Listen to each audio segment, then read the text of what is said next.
রহিম পানি নিয়ে তাড়াতাড়ি চলে আসে সাধুর কাছে। সাধুকে পানি পান করাতে পেরে রহিমও মনে খুব শান্তি পায়, যদিও তাকে পানির জন্য এক প্রকার মানসিক লড়াই করতে হয়েছে ডাইনির সাথে। পানি পান করে এখন সাধুও একটু স্বস্তি ফিরে পেল। বাবা, তুমি কি আমার বলা পুকুর থেকে পানি এনেছো? তুমি কি করে পারলে পানি আনতে? আমি তো ভেবেছিলাম তুমি মনে হয় পানি আনতে পারবে না। আমিও বেঁচে ফেরার আশা ছেড়েই দিয়েছিলাম। আমাকে পানি পান করিয়ে অনেক বড় উপকার করলে তুমি। না না, এটা উপকারের কিছু না। আমি মনে করি এটা আমার দায়িত্ব ছিল। আর আমি আপনার বলা পুকুর থেকেই পানি এনেছি। যদিও আমাকে ডাইনির মুখোমুখি হতে হয়েছে, এতে আমার কোনো সমস্যা হয়নি, কেননা আমি মরণকে ভয় করিনি। এমনিতেও আমার এই জীবনের মূল্যই বাকি। এমন করে বলতে নেই বাবা, জীবন চলার পথ কঠিন, সহজে হার মানলে চলবে না। জীবনে অনেক বাধা আসবে, তা পার করে সামনে এগিয়ে যেতে হবে। আর আমি জানতাম পুকুরে ডাইনি আছে, সে সহজে পানি আনতে দেয় না কাউকে। শুধুমাত্র সরল ও ভালো মনের মানুষই পারবে সেই পুকুর থেকে পানি আনতে। আর বোঝাই যাচ্ছে তুমি একজন ভালো মানুষ। সাধু রহিমের উপর খুব খুশি হয় আর বলে, বাবা, আমি তোমার উপর খুব খুশি হয়েছি, আর তাই আমি তোমাকে একটা উপহার দিতে চাই। আমি জানি তোমার জীবন খুব টানাপোড়ার মধ্যে দিয়ে যাচ্ছে, তবু আমি চাই তুমি আমার এই উপহারটা গ্রহণ করো আর তাকে তোমার নিজের সন্তানের মতো লালন পালন করো। একদিন দেখবে সে তোমার সব দুঃখের অবসান ঘটাবে। তখনই সেখানে অলৌকিক শক্তিতে একটা হরিণ আসে। হরিণ, আপনি তো সবই জানেন, আমি তো আমার পরিবারের চাহিদা পূরণই করতে পারি না। আর হরিণ নিয়ে আমি কি করব? একে আমি কি খাওয়াবো আর কিভাবে লালন করব? আমি সবই জানি, তাই তো বলেছি একে তুমি তোমার সন্তানের মতো লালন পালন করবে। সাধুর কথায় রহিম তাকে সাথে নিতে রাজি হয়ে যায়। কথাটা বলে সাধু সেখান থেকে চলে যায়, আর রহিম ও সাধুর কথা আর হরিণের মায়ায় আত্মহত্যার কথা ভুলে হরিণ নিয়ে বাড়ির দিকে রওনা দেয়, নতুন করে বাঁচার আশায়। রহিম অনেক আশা নিয়ে হরিণকে বাড়িতে নিয়ে আসে আর ভাবে সে হরিণকে নিজের সন্তানের মতোই লালন পালন করবে। এটা কোনো ভাগ্য পরিবর্তনের আশায় না, কেননা ভাগ্য একমাত্র উপরওয়ালাই পরিবর্তন করতে পারে। হরিণটার অবলা চোখের মায়ায় পড়েছে সে। আরে, এই হরিণ তুমি কোথায় পেলে আর এখানে নিয়ে এলে কেন? তখন রহিম তাকে সব কাহিনী বলল, তার সাথে কি হয়েছে আর সে কেন হরিণকে বাড়িতে নিয়ে এসেছে। এগুলো শুনে রুমা বলল, আমাদের তো এমনিতেই খাবারের অভাব, ঋণে ডুবে আছি আমরা। সাধু বাবার যদি কিছু দিতেই ইচ্ছে করত, তাহলে উনি আমাদের অন্য কিছু দিয়ে সাহায্য করত। উনি তো আমাদের অবস্থার কথা সব জানতেন, তাহলে হরিণকে কেন দিল? আমরা তো আমাদের খাবারের ব্যবস্থাই করতে পারি না, একে খাওয়াবো কি? রুমা, তুমি চিন্তা করো না, একটা না একটা ব্যবস্থা হবেই। সাধু বাবা কিছু ভালো ভেবেই হয়তো দিয়েছেন। তখনই মধু ঘরে ঢোকে। বাইরে দাঁড়িয়ে সে তার বাবা মার সব কথা শুনেছে। খুব ভালো হয়েছে মা, আমরা গরিব বলে আমার সাথে কেউ খেলে না, আমার কোনো খেলনাও নেই। এখন আমার আর কাউকে লাগবে না, আমি হরিণের সাথেই খেলবো এখন থেকে। আর হরিণটাও অনেক সুন্দর। মা, তুমি হরিণটাকে আমাদের বাড়িতেই থাকতে দাও। এটা বলে মধু হরিণকে নিয়ে বাইরে চলে যায় আর খেলতে শুরু করে।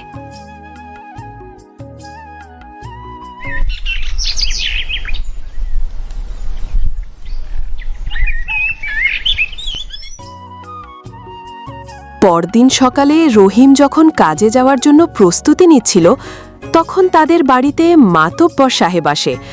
রহিম একটু অবাক হয় আর তার কাছে জানতে চায় সে কেন এসেছে এখানে। মাতবর সাহেব, কি মনে করে এই গরিবের বাড়িতে আসা হলো আপনার? আগে তো কখনো আসেননি। কোনো সমস্যা হয়েছে আমার জন্য? আরে না না, তোমার জন্য কি সমস্যা হবে আমার? এটা ঠিক বলেছো তুমি, আগে কখনো আসা হয়নি, কিন্তু আজ তোমার ছেলেকে একটা হরিণের সাথে খেলতে দেখেছি। কি সুন্দর হরিণ, দেখেই মন ভরে যায়। তুমি তো জানোই আমি খাঁচায় প্রাণীদের রাখতে খুব ভালোবাসি, তাই বলছিলাম কি, তুমি যদি তোমার হরিণটা আমাকে দিতে তাহলে ভালো হতো। না মাতবাবু সাহেব, এটা আমার, আমি কাউকে দিব না। এটা আমি এক সাধু বাবার কাছে উপহার হিসেবে পেয়েছি। এমনিতে দিতে হবে না তোমার, আমি এর জন্য তোমাকে টাকা দিব। বলো কত টাকা হলে হরিণটা তুমি আমার কাছে বিক্রি করবে? টাকার কথা শুনে হয়তো রুমা কিছু বলতে চাইছিল, ঠিক তখনই রহিম বলে, কোনো টাকা পয়সার বিনিময়ে আমি আমার হরিণটাকে বিক্রি করব না। এটা আমার সন্তানের মতো। আর সন্তানকে কি কখনো টাকার বিনিময়ে বিক্রি করা যায়? আপনি আসতে পারেন, আমি আপনার আবদার রাখতে পারলাম না। মাতব্বর সাহেব রাগান্বিত হয়ে সেখান থেকে চলে গেল। এটা আপনি কি করলেন? মাতব্বর সাহেবের জন্য ভালো টাকা দিত আমাদের, এতে করে আমাদের কিছুটা হলেও ঋণ পরিশোধ হতো। রুমা, সাধু বাবা এটা আমাকে উপহার হিসেবে দিয়েছে। আর উপহার কি বিক্রি করে দেয়া যায়? হরিণটা আমাদের মধুর মতো আরেকটা সন্তান। এমন করে বেশ কিছুদিন পার হয়ে যায়। এখন তারা এমনভাবে হরিণটার সাথে নিজেদের জড়িয়ে ফেলেছে যে মনে হয় হরিণ তাদের পরিবারের একজন। এখন তারা হরিণটাকে ছাড়া থাকার কথাও চিন্তা করতে পারে না। একদিন তারা বাড়ির বাইরে বসেছিল, তখনই জমিদার আসে সেখানে। রহিম, তোমার হরিণটা খুব সুন্দর, দেখলেই কেমন একটা মায়া কাজ করে। আমি তোমার হরিণটা কিনতে চাই। বলো কত টাকা দিতে হবে? তুমি যত টাকা চাইবে আমি তাই দিব। আজ আর রহিমকে উত্তর দিতে হয়নি, আজ রুমাই উত্তর দিচ্ছে, কেননা রুমাও এখন হরিণটাকে নিজের সন্তানের মতো দেখে। না, হরিণটা বিক্রি করার জন্য নয়, হরিণটাও আমাদের পরিবারের সদস্য আর আমাদের সন্তানের মতো। আমাদের কোনো টাকার প্রয়োজন নেই। রহিম, আমি তোমাকে অনেক টাকা দিব। হরিণটা আমাকে দিয়ে দাও। আর একটিবার ভেবে দেখো তুমি, এতে করে তোমার অবস্থার পরিবর্তন হবে। না, আমি হরিণ দিতে পারবো না। আপনি এখন আসতে পারেন। বোকা রহিম, তাই তোমার এই অবস্থা, আর তুমি এই অবস্থাতেই থাকবে সব সময়। জমিদার রেগে সেখান থেকে চলে যায়, কিন্তু তারা তাদের সিদ্ধান্তে অটল ছিল। অন্যদিকে শ্যামলনগরের রাজমহলে দুঃখ আর উদাসী বয়ে বেড়াচ্ছিল। রাজা বিক্রম তার 18 বছরের কন্যা মল্লিকাকে দেখছিল, যে কিনা অজ্ঞান অবস্থায় বিছানায় পড়েছিল। সাধু বাবা, আমার মেয়ে কি ঠিক হবে না? রাজ্যে এবং রাজ্যের বাইরে থাকা সব চিকিৎসকের চিকিৎসা নেওয়া হয়ে গেল, কিন্তু আমার মেয়ে তো ঠিক হলো না। আমি মেয়ের এমন অবস্থা আর নিজ চোখে দেখতে পারছি না। রাজা মশাই, রাজকন্যার রোগ বিচিত্র রকমের। এটা সারানো সম্ভব, কিন্তু প্রক্রিয়া দুর্লভ। দুর্লভ বলতে কিছু নেই। আপনি বলুন কি করতে হবে।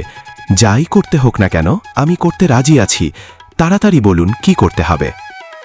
মন দিয়ে শুনুন।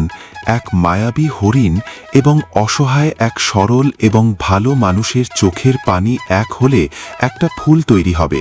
সেই ফুল রাজকন্যার গায়ে স্পর্শ করালেই রাজকন্যা ভালো হয়ে যাবে। সাধু বাবা, আমাকে বলুন কোথায় আছে সেই মায়াবী হরিণ? আর অসহায় মানুষের তো অভাব নেই আমার রাজ্যে। আপনি পুরো কথা শুনেননি রাজামশাই। কোনো অসহায়কে জোর করে কাঁদালে হবে না। হরিণ আর মানুষ দুজনকেই মন থেকে কাঁদতে হবে, তাহলেই তাদের চোখের পানিতে ফুল ফুটবে। আর আমি সাধনার মাধ্যমে জানতে পেরেছি, সখীপুরের এক কামারের কাছে আছে সেই মায়াবী হরিণ, যাকে সে নিজের সন্তানের মতো লালন পালন করছে। সে রাজামশাই সব জানার পর একটুও সময় নষ্ট না করে রওনা দিয়ে দেয় মায়াবী হরিণ আর কামারের খোঁজে। ঘণ্টাখানেক পরে তারা সখীপুর গিয়ে পৌঁছায়। আমাদের তো ভাগ্যই খুলে গেল, রাজা বিক্রম নিজেই এসেছে এখানে। আগে বলো, এখানে কামারের বাড়িটা কোথায় যার কাছে মায়াবী হরিণটা আছে? মায়াবী কিনা তা আমরা জানি না, কিন্তু রহিম কামারের কাছে একটা হরিণ আছে। চলেন আপনাকে তার বাড়িতে নিয়ে যাই। রাজামশাই মাতব্বর সাহেবের সাথে রহিমের বাড়ির দিকে রওনা দিল। তারা সবাই রহিম কামারের বাড়িতে আসে, আর রাজাকে দেখে রহিম অবাক হয়, কেননা তার মতো গরিবের বাড়িতে রাজা এসেছে, এটা তার জন্য অনেক বড় কথা। তোমার কাছে নাকি একটা মায়াবী হরিণ আছে? কোথায় হরিণ? হরিণটা তো দেখছি না। মায়াবী হরিণ কিনা তা জানি না, কিন্তু একটা হরিণ আছে, হয়তো আশেপাশেই খেলছে আমার ছেলের সাথে। কোথায় পেলে তুমি এই হরিণ? আমি তোমার হরিণটাকে কিনতে চাই। তোমার যত টাকা পয়সা লাগে আমি তোমাকে দিব। প্রয়োজন হলে অর্ধেক রাজ্য তোমাকে দিব। না রাজামশাই, আমি হরিণটাকে বিক্রি করব না। হরিণটা আমার সন্তানের মতো, সে এখন আমার পরিবারের একটা অংশ। আমি তাকে কোনো টাকার বিনিময়ে বিক্রি করব না। আমি সাধারণ মানুষ, আমি রাজ্যে দিয়ে কি করব? তখনই সেখানে মধু আর হরিণটা আসে। রাজামশাই, এই তো হরিণটা। এই বোকাটা হরিণটা বিক্রি করবে না। আমি সহ জমিদার এবং গ্রামের আরও অনেকেই এসেছিল তার কাছে, সে সবাইকেই ফিরিয়ে দিয়েছে হরিণটাকে বিক্রি করবে না বলে। শেষবারের মতো বলছি, হরিণটা দিয়ে দাও আমাকে, নয়তোবা হরিণটার সাথে তোমাকেও তুলে নিয়ে যাব। আমি হরিণটাকে উপহার পেয়েছি, আর আমি তাকে সন্তানের মতো লালন পালন করছি। আমি তাকে দিব না। এবার রাজা রেগে যায়। একদিকে তার মেয়ের চিন্তা, আর এখানে রহিমকে কোনোভাবেই রাজি করাতে পারছে না। সিপাহী, হরিণটার সাথে বোকা রহিমটাকেও নিয়ে চলো আমাদের সাথে। যেমন কথা তেমন কাজ। হরিণ আর রহিমকে নিয়ে তারা চলে এসেছে রাজদরবারে। এখন কেমন লাগছে মূর্খ? আমি তোমাকে অর্ধেক রাজ্য দিতে চাইছিলাম, আর তুমি তা নিতে রাজি হলে না। এখন আমি এই হরিণ আর কখনো ফিরিয়ে দেব না। যদি হরিণ নিতে চাও তাহলে তোমাকে ও এখানেই রেখে দেব কারাগারে। কখনো স্ত্রী সন্তানকেও দেখতে পারবে না। তাই বলি, চুপচাপ হরিণটাকে রেখে চলে যাও। রাজামশাই, আমি জানি আপনি যেই সিদ্ধান্ত নেন তাতে অটল থাকেন। আমার কাছে আমার একটাই অনুরোধ, হরিণটাকে আমি আমার সন্তানের মতো লালন পালন করেছি, তাই শেষবারের মতো জড়িয়ে ধরতে চাই। যাও, তোমার এর প্রতি এত ভালোবাসা, একবার জড়িয়ে ধরতেই পারো। রাজামশাই একটু মশকরা করে বললেও রহিম দৌড়ে হরিণটাকে জড়িয়ে ধরে কান্না করে, সাথে হরিণটাও কান্না করে। আর তখনই ঘটে আসল ঘটনা। তাদের দুইজনের চোখের পানি এক হয়ে একটা অলৌকিক ফুলে রূপান্তরিত হয়। আর এই ফুলটাই প্রয়োজন ছিল রাজার, তার মেয়েকে সুস্থ করার জন্য। রাজামশাই, এই ফুলটাই আপনার মেয়েকে ঠিক করতে পারে।